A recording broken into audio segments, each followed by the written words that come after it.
Punches with Scott and Ben.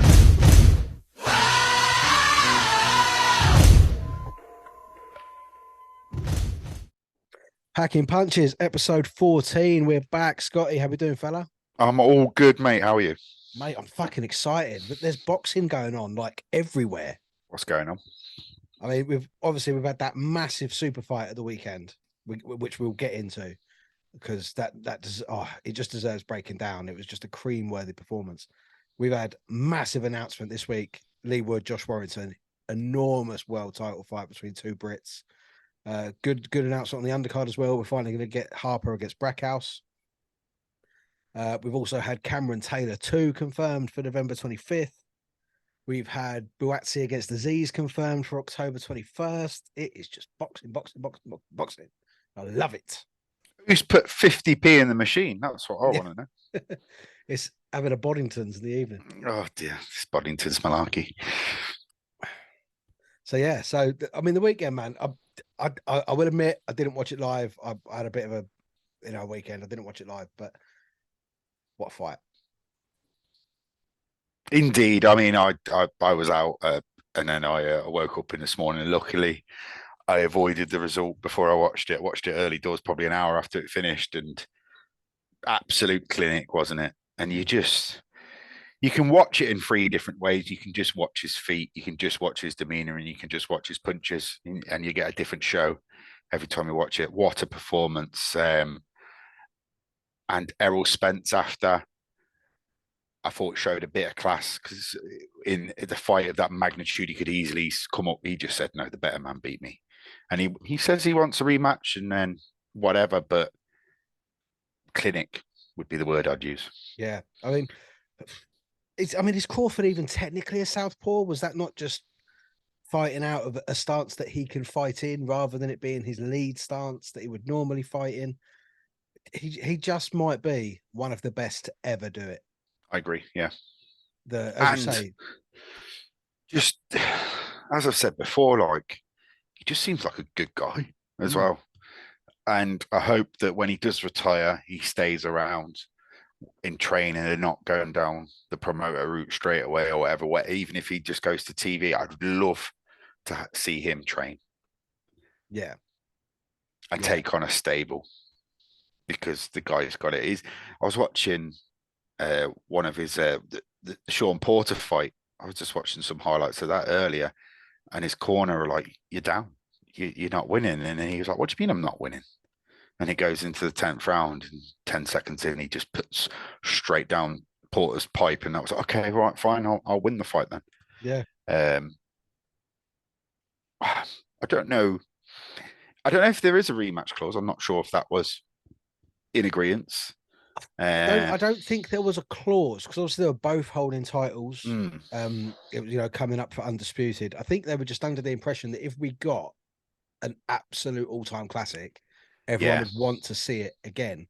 It turned it out to be a bit of a one-sided beatdown. In all honesty, Errol Spence is more like it come the end of that fight because the first put down in the second round, excuse me, it was a jab to the chest. Yeah. And this is a guy who's never tasted the floor. And a jab to the chest put him down. Yeah. That tells you everything you need to know about Crawford's power and his technique. Because you can't say the occasion got to him because Spence has been in some big fights and he's always looked just a great performance. And Crawford, the age he is, I would like to see him in a big fight in the UK. Get him back over, get him a fight. I haven't got a name for you. I don't know if you've got something you'd like to see. I mean, I can't see it being competitive, but Josh Taylor. Oh, God, yeah. If he wants to make that step to welterweight, have a couple of fights at welterweight, and then have a go at the king. Depends if the catch-all happens. It seems to be the way. I've heard today we're having a big catch-all announcement this week. Okay. But I know it's not going to be pro-grey.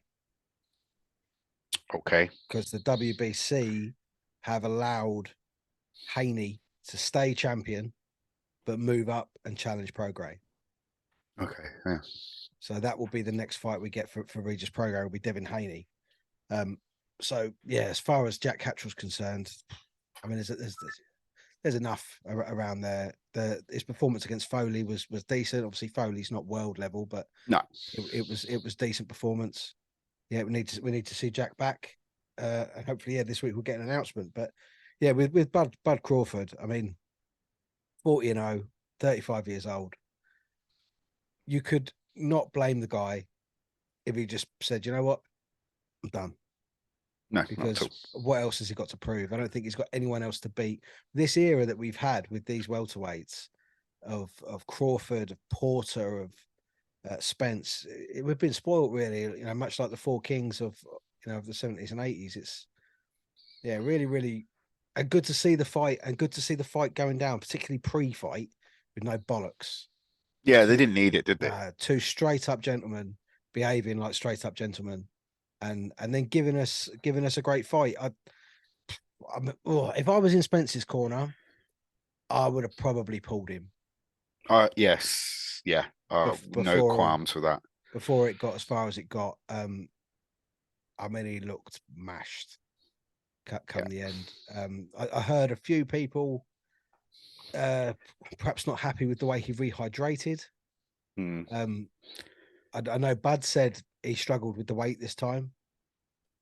So, I mean, maybe if we see it again, we see it up at super welter. Yeah. Perhaps 7 pounds more. Yeah. Was it? Yeah. Yeah, you would want, if you want to see it again, you've got to do it to suit both fighters, and Spencer's got to get any sort of gain he can. If he goes back in at that weight, I just don't see any different result. And yeah, it's a shame they're not British. Yeah, because imagine the fan base they both would have had over here. Oh, it would have been immense. I mean, you can imagine virtually each had their home state in their corner. Yeah. Over there, I know that a lot of Brits picked sides as well. I was umming and ahhing during the week. You were straight out Crawford, all the way through. So, props to you for sort of calling that. I was a bit umming and ahhing. I wouldn't say the car crash had any effect on it really. Possibly punch resistance, but again, he didn't. There was no excuses, and as I said, none at all. And that could have been a rehydration issue. I mean, the knockdown to the chest, I'm actually just replaying it in my mind now. That first knockdown, it was more. I would say, as great as the punch was technically from Crawford, it was probably a momentary lapse of concentration from Spence because his feet were square. Yeah, and if your feet are square and you get caught high, you're toppling over. It's just basic physics. That's it. Yeah. So, yeah, I wouldn't sort of judge him too much on that. But the other knockdowns, and particularly just before it was finished, he did a little funky chicken dance, and his eyes were rolling around in his head. So it's, yeah, I think fair play to the ref for stopping it when he did. But I would have possibly pulled Spence out slightly earlier. But then I think if you pull him out, the rematch is gone completely. Yeah, I agree. Yeah. So, but yeah, fantastic from Bud Crawford. And like I said, I'd love to see him in the UK. Absolutely love to see him in the UK. It would sell. Oh, God, 100%. I remember when Lomachenko come over and fight Luke Campbell, and they were a little bit like, it's at the O2. Is Luke Campbell really that popular? Luke Campbell, he's a lovely, lovely guy. Fantastic boxer. Massive fan base in Hull. Yeah. That would always travel. But I think they kind of underestimated the pull of Lomachenko. Not, because not with your casuals. Your casuals see Campbell, Lomachenko, they're going, oh, no, I'm not going to bother for that. But your diehard boxing fans, the chance to see Lomachenko in front of your eyes, you don't pass that up. No, not at all. Not at all. And they didn't. It sold out. And bringing those Bud Crawford, Inoue, bringing those here, the hardcore boxing fans will stand up and they'll pay their money and they'll go and see. It's almost a super card that you could have in a stadium. Oh, yeah. Oh, super card. What we'd kill for a super card, hey? Yeah. We'll tell you what, we should discuss that perhaps either later or next week. Let's put our own super card together. I like that, yeah. Yeah. Within the next 6 months. That's the criteria. We'll do that. Yeah, cool. So they've got to be available, active. Yeah. To fight before Easter. Actually, we'll do it before Easter next year, so give them a bit longer. Yeah, I like that. Then it can't be a stadium. Imagine it was the summer, okay? Let's just change his time zones. And if we could have a stadium fight, Wembley Stadium is always available. Yeah. During the football season, it doesn't host any regular fixtures. that's it. So we'll just change the rules. We'll put our supercard together. Yes, I like it. So done with the American card that happened in Vegas. There was a BT or TNT / card in Telford this weekend. Great to bring boxing to Telford. Mm-hmm. I think there's been a couple of cards there before in the past. It's actually the arena's fantastic for atmosphere there. But yeah, we both fancied Cunningham to pull one out. And it didn't quite happen that way. No. The levers on Davis. Yeah. I had not noticed that before. Great stoppage in my eyes. He was done, wasn't he? He was done in the corner, I felt, because he took a couple of hits and then he was in the corner, bent over, and I was like, "Are you okay?" And then obviously Davis has stopped punching because he's behind him, but he just seemed like he went into freeze mode and he started buffering, and then every shot connected.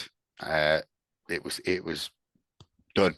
It was a fantastic first round knockout. Yeah, it was beautifully brutal for me. That like the first shot, like it was like a flying left hook that landed so clean just behind the guard, and Cunningham's head almost did an exorcist jobby and spun right round.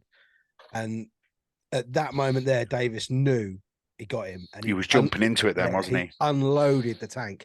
I mean, had there been a parallel universe where Cunningham could have held on, landed a couple and moved off the back foot and got out of the way and carried on, chance Davis would have been fucked because he emptied the tank. Mm-hmm. But yeah, fantastic stoppage. It was the shot to the throat as well. Yeah, well, in all fairness, that's what I've told my daughter. If any boy comes anywhere near you, don't want him to, you punch him in the throat, because there ain't no coming back from that. No. And believe you me, that kid's got technique. If she punches you in the throat, you ain't getting up. Watch out. Yeah, I just thought great performance. Where he goes next is the next question. He's clearly got a following. I thought the crowd were fantastic as well. Yeah. Really good to see it in that sort of venue. There was people saying maybe McCann. I'm not too sure, but he has got a lot of options now. And egg on the face, I thought he'd struggle, so I'll take that out. Yeah. I love eggs, as we discussed. A couple of weeks ago. You know, our little cooking bit. I'll have egg anywhere. Yeah. So yeah, no, I think there is big fights ahead, because that was a statement. And I like the Dennis McCann fight. It might be perhaps a bit early for Dennis. They might want to give him a few more first. But when I shared the result on our social medias, I said that there's that's the Commonwealth, the silver level, and the European level. That's world level's a bit scary. You know, the monster's waiting at world level. Yeah, but you got to poke the bear to get the reaction, haven't you? So yeah, because I can't see like Davis and Niue coming just yet, but I think there's domestic stuff. I think it's a good domestic division. Yeah, we could give him some challenges. And there was another heavyweight on the card. Moses, is it Atoma? I didn't see this one. No, I've seen it. It was a good win. I think he's a good fighter. He kind of claimed when he turned pro, because he turned pro at 18, that he wanted to beat Mike Tyson's record of becoming a world champion earlier than Mike Tyson did. The kid's big, he's strong, he's quick, he's very raw. Not anywhere near the sort of the lethal part of Mike Tyson, but who is exactly. Again, it could be a thing with is he with the right promoter? Is he going to get enough quality fights on them Queensbury cards to push him? I mean, look how quickly Johnny Fisher's progressed. Yeah, you know, perhaps that's something they can think of. You know, if Fisher against Utoma, that might be something to look at. Maybe. Because a few people have said you can't worry too much about the O. Well, I see it. That is the big thing now, and I feel like people are changing their tune because every man's got a plan till they get a punch in the face. That is what the mantra should be for me. And if you take a loss, you take a loss in your daily life every day. You take a loss at work. You take a loss in your personal life. It shouldn't be the end of you. It's how you come back. And Plenty. Muhammad Ali took losses. Yeah, So come on. yeah, It should not be the be all and end all, and it's how you come back. So yeah, and especially in that weight division, you can be anything. You could just be that one punch. So yeah, no. I'm glad to see kind of the swing is going towards. It doesn't matter if you take a loss; it's how you mm. come back. Yeah. And talking of taking a loss and coming back, it kind of leads on nicely that we'll just say next week we've got a special guest. I'll be having a chat with him towards the end of this week, and it will go out on next week's episode because he's fighting Campbell Hatton on the Joshua White undercard. Tom Ansell is going to have a word with us. I was actually at Tom's fourth fight, I think it was. Well, I think it was possibly just a bit of bad matchmaking. He was put in with a journeyman that was perhaps a little bit too experienced for him, and couldn't find a way around him in a 4-rounder at the copper box. So yeah, Tom's a fantastic fighter. He's not here to make up the numbers. He's made that very clear to me. And he'll make that clear when we speak, and it goes on the podcast next week. So yeah, looking forward to speaking to Tom Ansell. Indeed. So the other bit of news that I saw today, not today, sorry, earlier in the week, was something that we did tease a couple of weeks ago because we thought we'd heard it. Dave Allen is back. The White Rhino has got a shot at Fraser Clark. David Alladaley has now actually been mandated by the board to fight Fabio Wardley. So, well, we just gone into a time freeze. Shouldn't that have happened 3 months ago? Yeah, exactly. But yeah, I mean, we love Dave. We've always said how much that we love Dave. When you actually watch him live, he's actually a lot better boxer than some people give him credit for. He's very technically adept. So I think this could be interesting. Two very likable fellas. Mm. Dave will not have to worry that he's in with someone who's been juicing up. Dave has nothing to lose. It's a fight that could give him a few quid. But he ain't going in there thinking he's going to lose. He's going to want to win. And a man that's got nothing to lose is dangerous. And Dave Allen is dangerous. We've seen him. You don't headline the O2 if you've got nothing about you. Some of his knockouts have been fantastic. And he has got a chin. No doubt about it. I'm looking forward to it. It doesn't need selling because these two guys are very well liked. And it's good for Fraser as well to get out. And it's a test. It's a name for him. Dave Allen is a name. Yeah. I mean, the one for me with Fraser was Bracamonte. When he stopped Bracamonte, I thought, oh, you know, we've got one here because there's not many up and coming heavyweights that stop him. No. So I mean, Dave Allen went war and peace with him, didn't he? Yeah, and then gave him an iron brew after. Incredible fight. But the only thing that's kind of in my head where I'm looking at the David Price fight, skilled amateur, was in the amateurs a long time, always had that style. Could it end similar? The difference, I think, this time is Dave's mentality. 100%, just about to say that. Because I think Dave went into that Price fight looking past him. I think he went into that Price fight thinking, I'm going to get through him and I'm going to fight Povetkin. And then he's talking money, belts. So I think this time he hasn't got that. He's got a big hold on his mental health now, which he's a different guy. Yeah, you can tell on his social media. It's not Q&As every other day when he's bored sitting on his own. He's now got a young family and he's got priorities that maybe are helping him not go towards the demons. And I'm really looking forward to it. What's the date for that? Where's that being held? Is that on the Smith Eubank undercard? Right. Okay. October 2nd. Yeah. So plenty of time to get into camp, to get him to shape, and just hope Smith Eubank happens and he doesn't get pulled. Yeah. I mean, Liam Smith has said that he's 100% fit. Yeah. You know, healed from all the niggles that pulled the fight out before. Chris Eubank Jr. though, the split with Roy Jones Jr. And he's now gone with Crawford's trainer for this fight. I'm not entirely sure what he thinks he's going to learn in 6 weeks. That's any different. Can you teach Chris Eubank?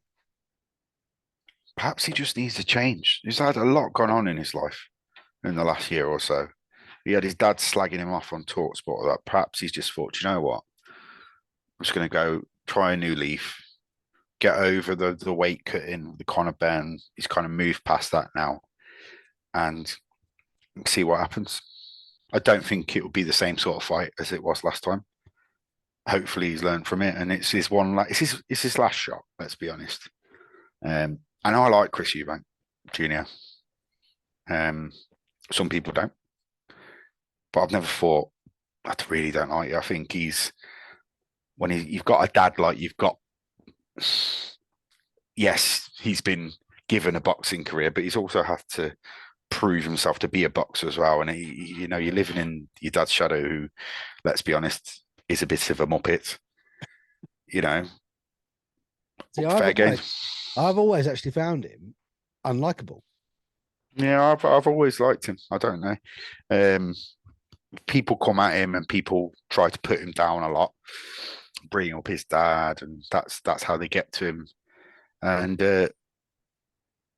yeah, I like him. I've always liked him. I mean, I always thought. I mean, obviously, the two of them were due to fight. It didn't happen. I hope it actually doesn't happen in the future. I always thought Conor Ben handled that better than Chris Eubank, being the son of the protege. But he went down the route that he didn't like his dad, didn't he? And they didn't have a relationship. Yeah, well, obviously they were in Australia. He came here. It was, Senior was very involved in Junior's career to start with, wasn't he? He was in the corners and whatnot. But I mean, I can understand what you're saying, because obviously Chris Eubank Senior is an extremely eccentric character, which I would imagine makes the shadow harder to get out of than Nigel Ben's. But if your dad goes on the biggest British radio talk sport show and slags you off, how do you deal with that when you've just lost your brother? Yeah, for me, that would kill me if my dad said something like that to me. So it's very odd. I mean, my dad has been on Talksport, but I don't think he said anything about me. But that was very odd, and it struck me as quite odd for Senior actually to want to wash their dirty laundry in public. I found that really strange. And he's, like I say, he's a very divisive character. He's extremely eccentric. Difficult one. It's like just stay away, because when Campbell Hatton started, he was put on the pedestal, and it was everything. It was Ricky's son, and they were interviewing Ricky instead of Campbell. And then Campbell got that win that he may have lost that fight, and I think that flipped the switch with Ricky to say, no, Campbell's his own entity now. Let him go and do his own stuff. So you don't hear so much it's Ricky's son. It's now Campbell Hatton's career. Campbell's got a few wins under his belt. Yes, we've got the same surname, but we are our own people now. Yeah, no, I think anytime you're getting involved in a sport where your parent was involved in the sport or a sibling was involved in the sport, there's always going to be comparisons. There's always going to be judgments made of your family as a whole. Obviously, these people live their lives in the eye of the public. That they've got to have incredibly thick skin to deal with whatever is going on and whatever is being said. So it's that kind of is what it is with that. But I think Chris possibly deals with it better than Conor does. I mean, Conor's almost before the debacle, almost became a sort of a caricature of himself, with the few memes and the little videos going around of. There was a classic one. I don't know if you saw it. Bloke goes in the shop, he's Conor Ben, and he buys something, and the guy wants his change. It's like, what you think I don't want my change? Do you feel like, I can't get up in my silk pajamas at 5 a.m. and do my runs? And then he gets his phone out, calls Tony. Tell him I'm crushing it in the gym. So he became a bit of a caricature of himself. But again, a lovely guy, very likable character. Is technically, I don't really know what more we can say about it. He's been cleared to fight by the British Boxing Board. So I'm taking it they're saying that time served is his ban. He's not fought for 18 months. See, their point of view is the traces of what was found in his sample were so small, they were too small to be on purpose. Oh, right, so why does that took so long? Sorry, what? Why would that take so long? Yeah, I know. And Eddie said about, oh, he's been cleared and no one knew about it. But if he hadn't been cleared, everyone would have known about it. So it was quiet. Then he's having a pop at Cattrall for questioning it. Well, Cattrall's, that's his job. Cattrall's got a very successful podcast. He's on TalkSport. He's going to ask the questions, and Eddie got the hump. And I think it's aged Eddie 5 years, this whole process. Yeah, I think it has. So Connor needs to pay him back. And I think he needs to pay him back with big wins in big fights. I don't want to see the Chris Eubank Jr. fight, though. No, I'm not interested. What do you want to see for him? Ooh, what do I want to see for him next? I mean, there was talk of Manny Pacquiao. I'm not even sure. No, not interested. I don't want two juggies. No, sorry, I'm joking. Well, I mean, I sent you a picture, didn't I, that appeared online of him training in the gym with 5 or 6 guys that clearly looked like they'd been on the juice. They looked like they might as well just planted the green badge on them and said, "Not tonight, lads." They looked like they, was smuggling babies in the arms of their t-shirts. They were just enormous geezers. So what weight? I was just about to say this. I'm thinking we see him back at super welter. Okay. But he still does look very lean. 147 could still well be where he wants to be. So it's interesting or same. I'm racking my brains trying to think of a name. Maybe Avanesian. What's Billy Joe up to these days? Funnily enough, Billy Joe is heading down my neck of the woods. Is he? Because we got a pro fighter in Colchester called Tommy Jacobs. He puts on these as we were talking about these influencer shows and all this unlicensed stuff. I shared out Tommy's one, the Essex Boxing Organisation, because they do it the way that I think it should be done. They have local people fighting local people. They might be, instead of having a straightener or having a tear up in a pub, they might say, what, let's do it properly. Let's do it here. Let's train hard. Let's sell some tickets. No one's making thousands. It's not going on live telly. No one's pulling their tits out. It's good, clean, competitive fun. And that for me is the way it should be done. And Tommy is quite into TikTok. And I think he's got a few TikTokers fighting each other on his show in Colchester on September 2nd. And Billy Joe will be present. Shared a video tonight because them two were in the England team together back in the day. So yeah, Billy Joe will be coming down here with a few people. He just posted a video on his story this evening stating that he'll be coming down here. How big's that venue? Charter Hall in Colchester, I think, host about 1,000. Okay. And it's a great setup. Proper size ring, lighting rig above it. They do film it all for YouTube and everything like that. Yeah. At one point, I was going to do some commentary for it. I don't know if that's still on the cards, Tom. Yeah, Tom, what's going on? But that's the way it should be done. It's good, clean, competitive fun. No one's making thousands of pounds and making a mockery of what these boxers do for a living. And some of when I did this, some of these people I train with, they did 40-hour-a-week jobs and trained like a pro fighter. They were training like 4 or 5 hours a day as well as working. All to do 3-2s or 4-2s or 6-2s. So yeah, and it hooks people in because this sport is one of them addictive sports. If you start doing it and you enjoy it, God, it's so addictive. And then if you take one on the whiskers and realize you like it, it's even worse. So, but in this story that Billy Joe posted, he did look big. So, I know he balloons up and he comes down. What kind of big are we talking? Are we talking as in we're fat, or we talk? Yeah, okay. Yeah, we're not talking Tyson Fury breakdown big. Okay. But yeah, not big for Billy. Well, when did he last fight? Canelo, wasn't it? When was that? couple of years ago, wasn't it? Before lockdown, wasn't it? Nah, it weren't before lockdown. Was Can't it? be. Well, I don't know, Can't mate. be. As I said, Yeah. all the years roll into one. They do, yeah. But I mean, Canelo broke his face. So that was, man, yeah, that can't have been pre-COVID. That can't have been. Wouldn't be surprised. But to be fair, I mean, with the frequency that Canelo fights, I wouldn't be surprised. He must be the only world champion in the world that fights 3 to 4 times a year. But yeah, so no, yeah, I think if Billy comes back, we're probably looking at super middle for Billy. Okay. May 2021. So right. 2 years ago. Yeah, it was Cinco de Mayo, wasn't it? Yeah, of course it was. Yeah.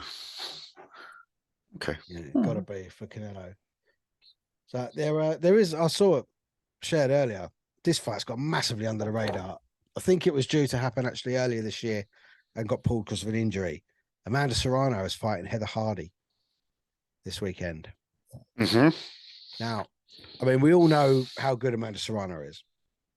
She's elite. I think 7-weight world champion, incredible boxer, incredible athlete. Heather Hardy, also great boxer, MMA fighter, incredible athlete. Again, she will always give the elite a fight, but I don't think she'll ever beat them. No, it's a tick over. I feel. Whilst Taylor fights Cameron, and then we could see. Yeah, and it's a competitive tick over.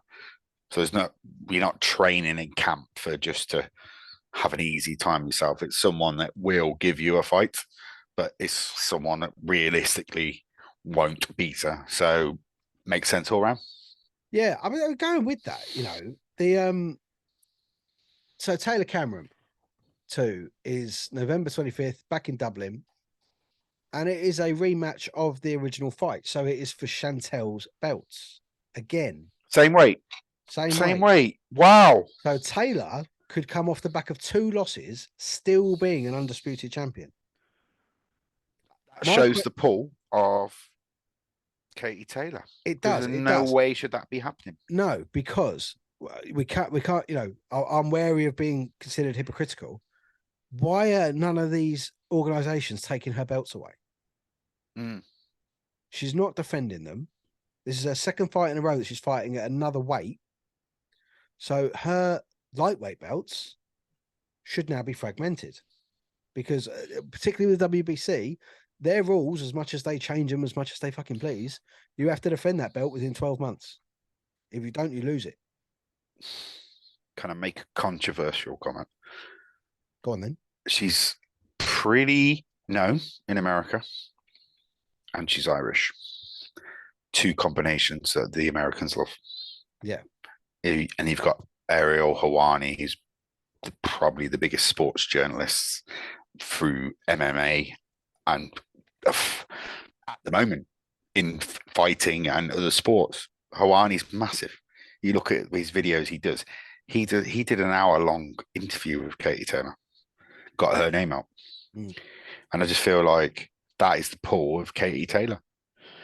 And Chantel Cameron, who's just won 2 back-to-back undisputed titles, has had to. I hope she's getting handsomely paid. Yeah, and if Chantel's doing that for her bank balance, fair play, because she's always going to back herself to win again. Yeah, and I can't see it going a different way. And what changes? I don't understand what will change. No, maybe stop the stupid shit show of an entrance. Because that's not Katie's game. You've had it before. Just get Katie in. Don't need it. Get a better undercard as well. Well, as I understand it, this will be normal. It won't be like the last time where Katie walked last, was announced last. Yeah. Chantel's the champion. Katie is coming in purely as a challenger. She's going to ring walk first. She's going to be announced first. I hope she's going to have the shit dressing room, because, like I say, Chantel Cameron, 2 undisputed fights in a row that she's won. She's now got to rematch for her own belts against another champion who she did a fantastic episode of 5 Live Boxing with Buncey and Jamie Moore. And she said she'll drop £5. She don't give a shit. She'll do it. She'll drop 5 and she'll go and take Katie's belts. Exactly. So that's what I can see happening. But So what happens, mate? So what happens? Chantal wins again. Then what happens? It's Katie's belts. She goes and fights someone else and keeps. Yeah, she'll go and fight Serrano for her undisputed titles. I love Katie Taylor, but there's only so much cash in the bank you can have before fans get a little bit annoyed. Well, the thing is with Katie, obviously she had such an illustrious amateur career, and then she pulled the sport of women's boxing by its coattails. Well, it pulled along on her coattails, really, for as many years as it did. But we've not seen her really perform since before the Pursoon fight. Yeah. And that could have, and that is going back pre-COVID. That's going to 2018, 19. Well, yeah, and the Pursoon fight could have easily went the other way. The first one absolutely did for me. I had Pursoon winning that by 3. Yeah.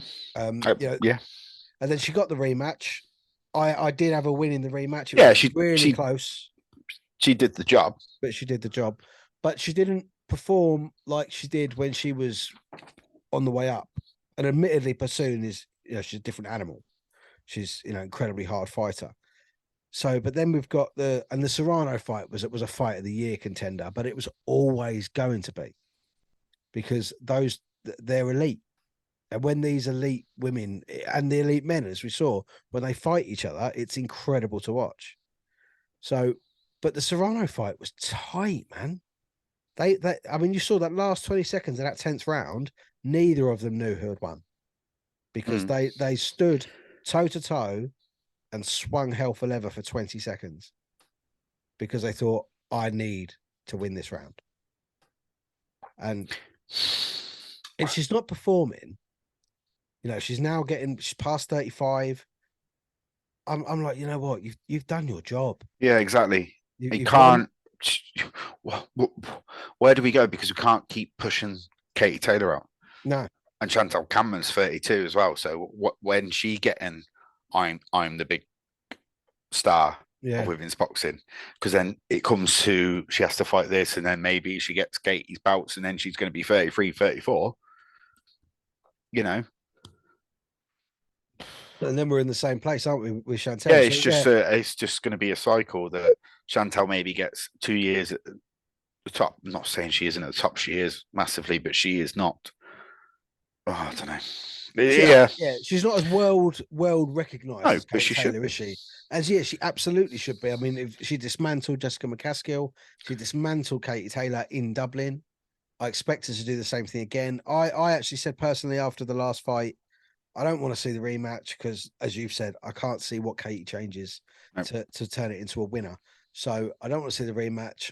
I want to say, Katie Taylor, thank you very much. Congratulations on all your amateur medals, your world amateur medals, your Olympic medals, your world titles. Go and have some babies and enjoy the rest of your life. Yeah, because she's earned it. And I love her to bits. As soon as she turned pro, I would tell anyone that would listen, Katie Taylor, you need to watch Katie Taylor. Yeah. But that Katie Taylor has been gone for a couple of years. And as much as I love her, I'd like to see this last fight. Yeah, I agree. And then, like you say, then it's Chantal's crown. Get them lightweight belts split up, and let's get some more champions. We've got incredible fighters coming through from this country that can go up there and challenge. Up at them weights. So, yeah, let's get that done. So that's not till November 25th. So we've got quite a wait for that one. And as your pessimistic side would say, plenty of time for it to be pulled for injuries and Daniel Murnahan disputes and all other stuff that could take place. Just how the cookie crumbles, isn't it? Unfortunately.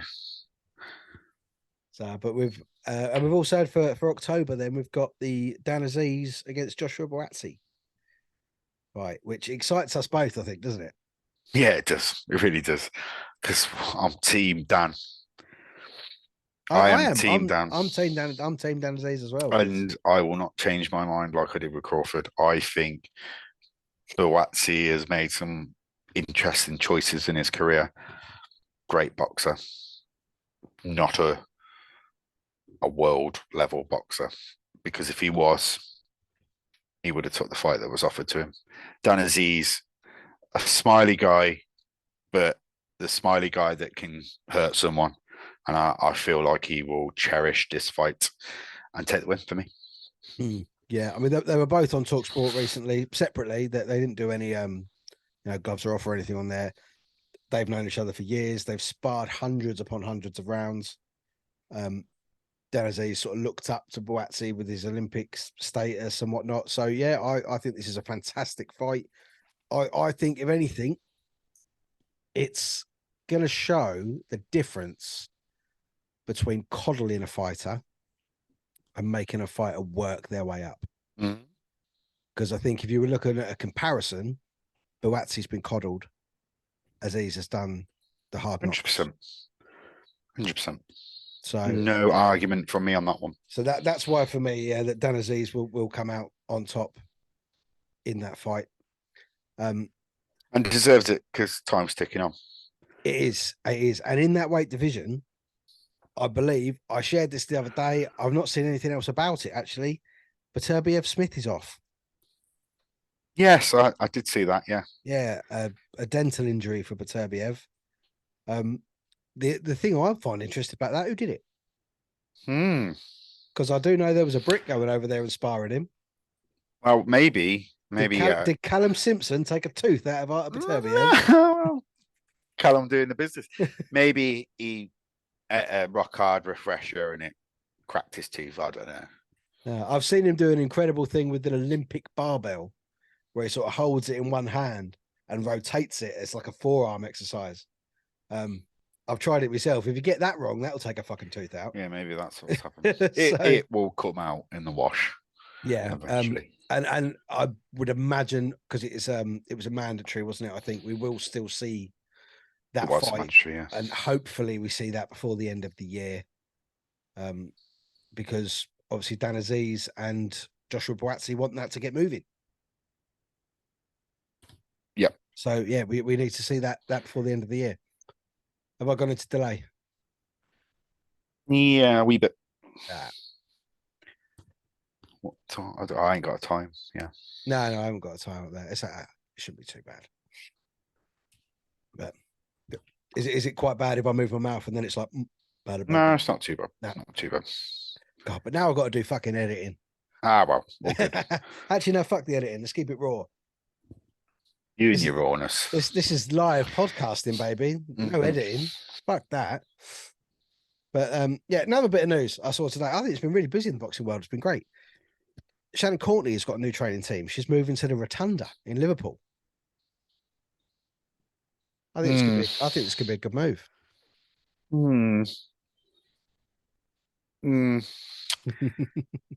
I hope it is. But I just think she likes being in Dubai. There's a new gym out there that she's been training with Troy Deeney with. I feel that she needs to be fully invested to be in Liverpool and not Dubai. This is why I think it's a good move, because I think she's done that. I hope so. But I have my doubts. Yeah. I think she's her comment on it was Scouse passport sorted. So she's making the move full time up to the northwest. It's different though. I'm just not feeling it, mate, because like she's London girl. She had a big pad in London. Now Dubai is, and then Liverpool. Yeah, it's but that may be what she needs. Maybe she got a little bit above her station with her, like you say, a big pad, a thing in Dubai. I was hoping to run into her because I'm popping over there next week. And she's in bloody Liverpool. So I think that some places are called that a restraining order. I don't think that's quite correct. Because and for Shannon, I don't think she can turn down fans because she's become a divisive character over the last few years. I always have been a fan. I always will be a fan. I think she's a terrific boxer. I love her style. I thought she broke herself down brilliantly on the SAS Who Dares Wins program. And I think, the Rotunda could be a good move to it. What it could be for her is like a Rocky 3 thing.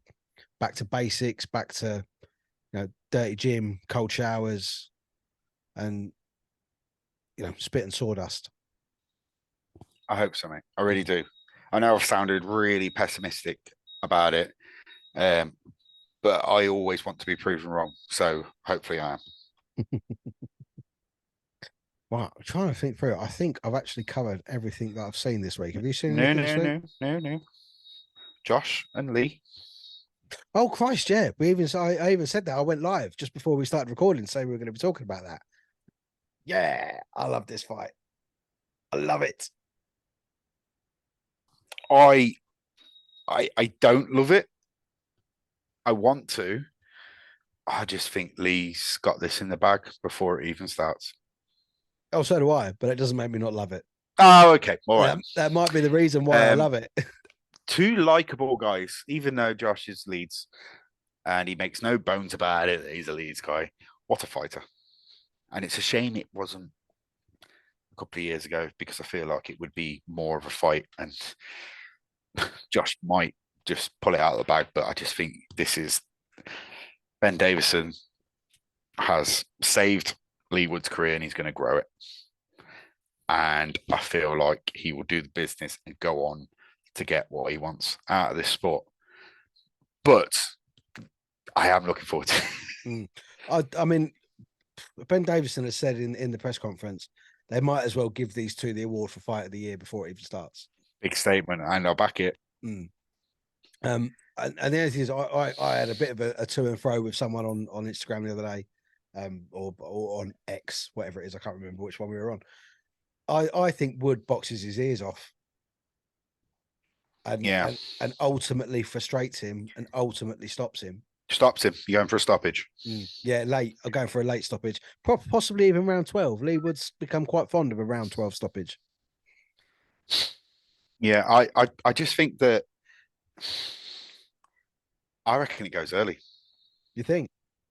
Like Lara did to Warrington the first time. I feel it'll be a war of attrition, and it'll be that punch square on that ends it. And it'll be, as I said, I think Wood will win. It'll be Josh going for a wild one. Bang, clean. Yeah. There's people that are sort of saying that Warrington's style of the head down, the wild hooks, that's made for Lee Wood.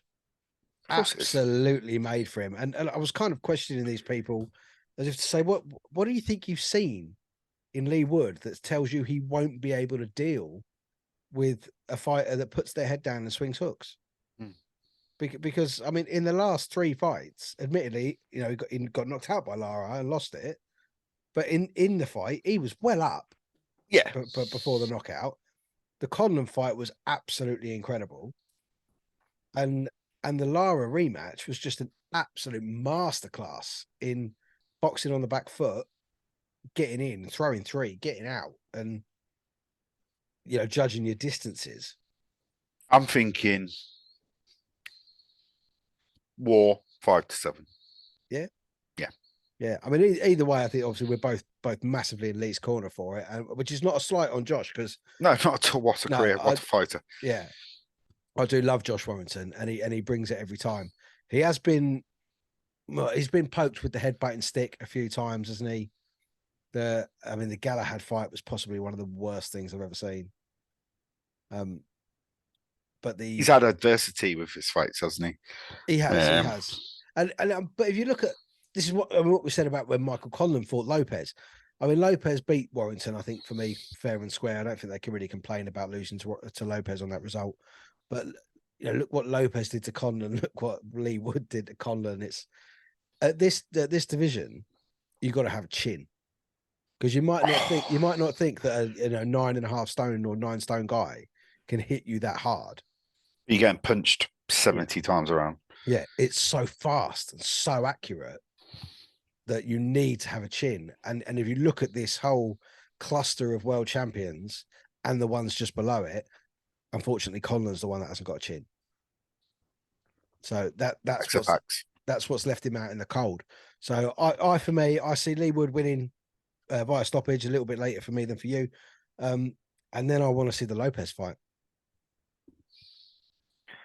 And I want to see it at the City Ground. I don't think we'll get it. No? No. What, the City Ground or the Lopez fight? Lopez fight.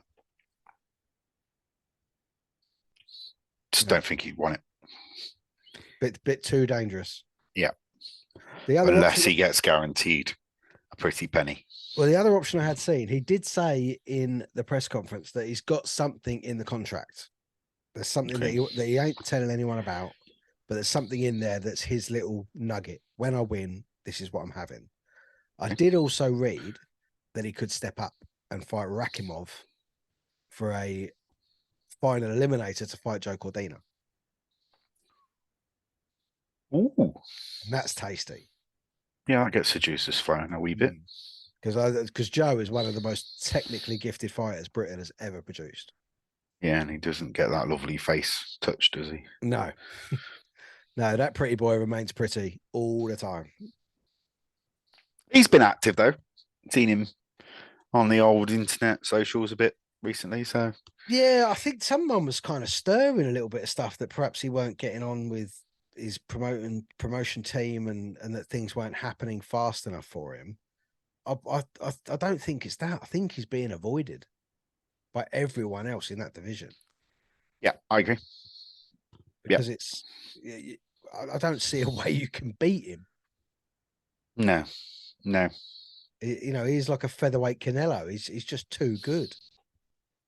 I mean, obviously we know Bivol did Canelo, but that was a size thing. You know, that would happen to Cordina if he went to welterweight. Yeah. Yeah, he needs something. Yeah, needs something. Needs to see him out. But the Warrington Wood card, like I say, it's in Sheffield, so it's kind of in the middle of both of them. So the Nottingham lot, they'll travel in numbers. The Leeds lot will travel down in numbers. It's right in the middle. Yeah, we it's said like Harper 45 Brackhouse, minutes each way. Yeah, Harper Brackhouse is on there as well. So we will probably see Harper Doncaster coming over as well for Terry Harper. I would expect to see Dalton Smith on that card as well, which would probably be a step up. Pray for the Noose and Gibbet across the road from Utilita because there is nothing there. There is one pub. There's a cracking pub, but you've got a KFC and a bowling alley, and it's right out of town. So the Noose and Gibbet will be plastic glasses. Behave yourselves and pray for their windows because that is a lot of different cities that do not like each other. Yeah. Well, I mean, it was rumored to be going to Manchester, just sort of clearly. Oh, that would make it worse for the size of the arena. But apparently Peter Kay is there that night. So yeah, and he's probably sold more tickets. Yeah, yeah. But yeah, I think that's going to be one to really look forward to. That, like I say, October is really getting our juices flowing. So yeah, lots to look forward to. And then obviously we've got next week. We'll be building up to AJ against Dillian White. I mean, even for me, we've said this pretty much every week on the podcast. Social media seems quiet about this fight. Mm-hmm. Scarily so. No one cares. Do you think no one cares? Why would they? We've seen it before. They're not done anything recently, both of them. AJ's Franklin fight was a war fest. I keep hearing that AJ is ready to challenge again. Okay. I'll believe it when I see it, when I watch the fight. I'll watch the fight. I'm not excited for it. Even Dillian, he's not really said much because he'd probably just do his press appearances and make sure he gets paid. He says he wants to challenge at world level, but realistically, I think he knows he can't. Well, I think it could be, mate. Like I say, I don't think it's that people aren't interested. What it could be for me is that both these guys are training in America. Does that make a difference? Well, I mean, I think you'd see social media stuff. If you're British and you're training in Britain, you'd be seeing, you're out on, doing your hill runs, you're out on the street. You're like when Josh was training in Sheffield, he's running around up the hills of, all the dales and stuff up there. And when White's training in Loughborough, you see him doing all of the stuff he's doing there. I'm just not seeing anything from either of them in America. Yeah, but White's been training in Portugal for the last few years. Yeah, he has been. I just last thing I've seen of AJ training. He went up to a block of university students and told them off. So I just think no one cares, mate. I really do. They want the Dosser to fight. Yeah. I mean, the venue sold out, so some people obviously care, but yeah, but they've sold out the venue. That's it. They don't need to do anything else. No, because the card is not actually looking overly. Are you surprised? Impressive. No, not really. I'm surprised that Johnny Fisher's on the card because we've discussed. Yeah, I didn't get that. That guy can sell, 2,000-3,000 tickets on his own. I don't see the point in putting him on a card that's already sold out. No, I agree. Because he could have been a show saver for something a little further down the line. But it's good exposure for Johnny, I suppose. I mean, what's he now, 8-0? They're going to have to start pushing him on soon. So it's good exposure. Hergovich is on that card as well. Again, another world level heavyweight in inverted commas that's flattered to deceive. I thought he lost to Zhili Shang when he fought him. Was it the back end of last year? I agree. So he sort of got away with that one. But it's, as you said, the annoying thing is everyone's AJ White, Joe Joyce, Zhili Zhang, Ergovich is fighting. And what's fucking Tyson Fury doing? It's very frustrating. Obviously, and Usyk Dubois. We've got everyone's fighting apart from Fury. It's really, really frustrating. He's fighting this UFC fight, isn't he? Yeah, but that's not fighting, is it? It's just no. I don't care about him. Really don't. No, but is this? I mean, we started this all excited and pessimistic, and look what you fucking done to me. Getting miserable. That's what I do. Aside from all the boxing news, there was another momentous thing happened this week. We met for the first time in the flesh. That's very true. Very true. Made you a cup of coffee, and I don't even drink coffee. Considering that it weren't that bad. That's all right. So yeah, I mean, we have mentioned this before. I think we live a few hundred miles away from each other, but I happen to be working in the area. So as you are one of these survivors of COVID of working from home, I popped in and said hello. You did indeed. And I'd like to say I normally work in the office, but I've had to work from home we're having our roof done at work. So yeah. And of course you can't be trusted to stay up straight and walk in a straight line. No, so I'm nearly there. Home is a safer place for you. That's it, yeah. You did promise a sausage roll recipe. I did. Hit me, baby. So get a sausage. An actual sausage? Yeah. Well, like a Richmond? Or? It was a decent size as well. Put it in the air fryer for 8 minutes. Roll out. Get your bread pin. Get a piece of bread. Roll it out flat. Put the sausage, after it's been in the air fryer for 8 minutes, put it in the bread. Get some egg wash. Wrap it back up. Air fry for 6 minutes. I'm gonna have to give that a go. I love a good air fryer hack. Mm-hmm. We'll see what happens. Yeah. Any seasoning or anything like that? There was no seasoning mentioned. I'm gonna give it a go. Is there seasoning in a normal sausage roll? I don't know.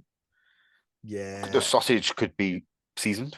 Bit of parsley or whatever. Yeah, the sausage meat's normally seasoned. I mean, it depends. If you stop at a Shell garage, you get one of these £3 fucking sausage rolls from there. Don't talk to me about Shell garages. There's food. Like sage and onion and all sorts in there. It's like entice you in with this 2 for £5.50, and you eat them both. And you don't need both, do you? No, I saw a thing online today, completely not related to boxing or anything like that, of a guy that found a till receipt from a Tesco's in Bury St Edmunds in 1997, and the price of stuff was depressing. Do not want to know. There was not anything on that receipt that was above £1. Oh my days. Yeah, depressing. But with so what we'll do next week, we're looking at one evening next week. I figured out time difference that it'll probably only be 10 o'clock at night for me because I'll be out in Dubai. I will sit on my balcony with my phone and my AirPods and we'll get something down, because we can't leave a week in a build up to AJ White, because No. there's gonna be more fights announced on that card. We've had 3 fights, I think, announced for before the bell.